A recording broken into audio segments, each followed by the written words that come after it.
by mid-afternoon. Friday night, partly cloudy.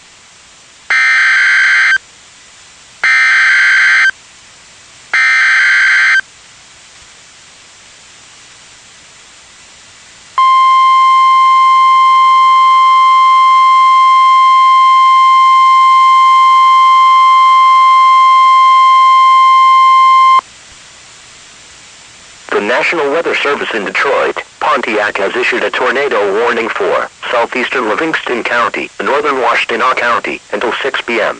At 5:07 p.m., Doppler radar indicated a severe thunderstorm capable of producing a tornado.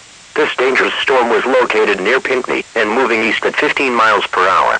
This dangerous storm will be near Pinckney around 5:15 p.m., Hudson Mills around 5:20 p.m., Hudson Mills Metro Park around 5:25 p.m., Lakeland around 5:40 p.m., Hamburg around 5:50 p.m., Whitmore Lake and Darwin Lake State Recreation Area around 6 p.m.